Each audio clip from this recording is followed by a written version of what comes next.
Oui, Madame la Vice-présidente. Le compte administratif qui est présenté ce jour acte la réalisation budgétaire de l'année 2021, comme vous l'avez rappelé, Madame Lady Lehir, dont vous n'êtes qu'à demi-comptable. Et malgré la communication du Président sur sa prétendue célérité, ce compte administratif ne reflète pas vos décisions ou alors à la marge. Vous avez appliqué et exécuté budgétairement les décisions et politiques publiques de votre prédécesseur. Pour commenter ce compte administratif 2021, permettez-moi de reprendre quelques arguments développés lors de la préparation budgétaire 2022. Et en tant qu'universitaire, je sais que la pédagogie passe aussi par la répétition. Et je vois qu'ici aussi, on aime faire de la répétition, entre autres sur les rapports de la Cour des comptes, qui nous a été déjà présenté, représenté et re-représenté plusieurs fois. Donc j'y vais aussi de ma petite ritournelle. En juillet dernier, il était dépeint un bilan financier catastrophique de la collectivité. Vous veniez de gagner le département pour 5 voix dans un canton, en promettant une meilleure administration de la collectivité. En gros et sans subtilité, oserais-je dire avec un peu de démagogie, votre credo était « fini la gabegie, voici la saine rigueur ». Vous affirmiez même pouvoir faire 40 millions d'économies annuelles. Heureusement pour les Finistériennes et les Finistériens, nous ne les retrouverons pas dans cette délibération modificative que vous allez nous proposer tout à l'heure. Par là, j'en profite d'ailleurs pour citer Monsieur le Président dans ses propos introductifs qui nous disait que pour combattre le populisme et l'extrémisme, il fallait tenir aussi ses promesses.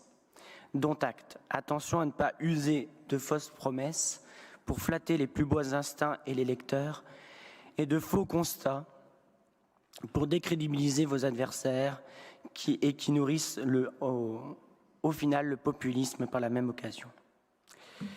Lady Lehir n'a pas osé ouvertement dire merci aux élus de Finistère et Solidaire dans sa présentation orale de ce rapport 25, mais à l'écrit, dans le même rapport que votre majorité nous présente, il est salué la bonne gestion de la précédente équipe. La dette a baissé encore de 7,2% durant l'année 2021. On peut y lire que la collectivité vit un désendettement pour la 3e année consécutive. La section de fonctionnement est plus que maîtrisée puisqu'elle dégage 75 millions d'euros d'excédent. Joli matelas, même en mettant de côté la manne des DMTO, si exceptionnellement élevée, vous l'avez rappelé tout à l'heure, c'est 44 millions d'euros de plus sur l'année 2021.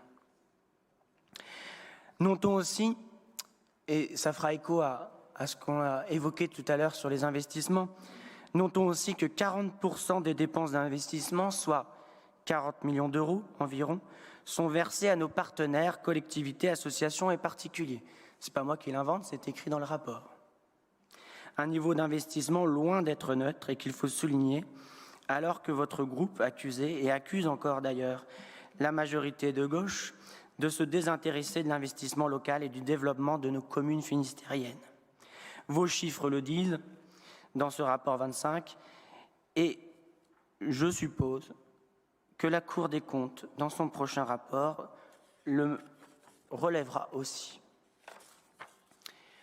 Enfin, chers collègues, permettez-moi de souligner que l'Alliance, bien qu'opposée au budget 2021 et 2022, au 2020 et 2021, a voté le compte administratif 2020 sans réserve et on le suppose va voter avec enthousiasme le compte administratif 2021, reflétant pourtant une exécution d'un budget que vous désapprouviez. Une jolie reconnaissance finalement. Je vous remercie.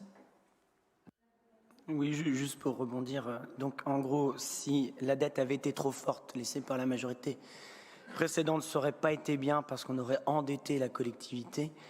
Si la dette est basse, c'est pas toujours bien non plus puisque c'est un manque d'investissement. Donc de toute façon, on n'aurait jamais, ça aurait jamais été correct. À vos yeux, je pense que l'honnêteté, c'est de reconnaître, et vous l'avez fait à demi-mot et dans le rapport ici, c'est que la collectivité a quand même été bien gérée ces dernières années, puisque ça vous laisse des marges de manœuvre que vous n'auriez pas eu si cette collectivité avait été mal gérée. Voilà. Et j'ai une pensée pour mon prédécesseur ici dans ce siège qui était aux finances dans cette collectivité. Mais voilà, concernant cette DM, bien entendu, elle comporte des points positifs, hein, comme les augmentations de crédits de rémunération que nous ne pouvons qu'approuver. Il convient donc de mieux rémunérer, bien entendu, ceux qui rendent le service public. D'ailleurs, peut-être une anticipation de la hausse du point d'indice aurait été un peu plus lisible, qui était réajustée dans une prochaine décision modificative du budget.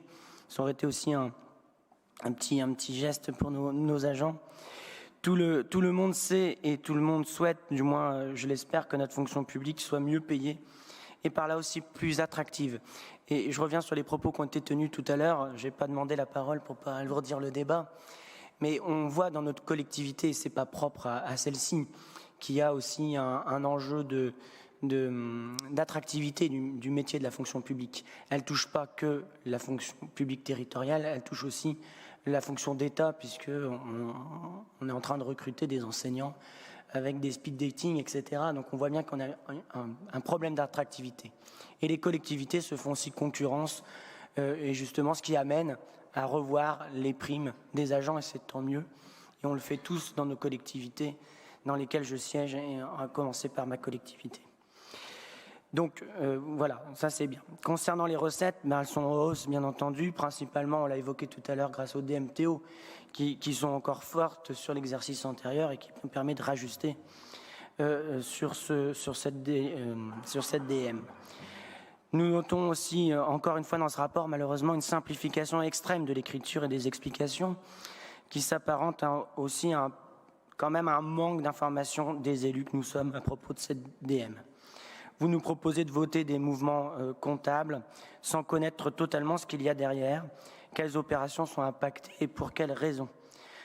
Pour nous, cela relève donc d'un petit manque de transparence. Par exemple, sur l'investissement qui concerne les crédits de paiement, vous nous proposez de voter moins 6,57 millions de crédits de 2022 lissés sur des exercices ultérieurs. Alors quels sont ces projets ? Idem pour les 9,52 millions d'euros de crédits ultérieurs rapatriés en 2022. Ça impacte quel projet? Idem pour les AP EPI nouvelles à financer. Vous indiquez qu'il y a plus 61,13 millions, dont 48,5 millions pour financer la montée en performance des bâtiments. Vous l'avez évoqué tout à l'heure. Mais ok, mais le delta, c'est-à-dire les quelques 13 millions d'euros, à quoi servent-ils? Donc un vieil adage nous dit que toute vérité n'est peut-être pas bonne à dire, mais je pousse un peu à la provocation là. Ce manque d'information, et puisque cette DM1 ne corrige pas en rien le budget primitif 2022 que nous avons rejeté, nous rejetterons aussi cette décision modificative qui est là.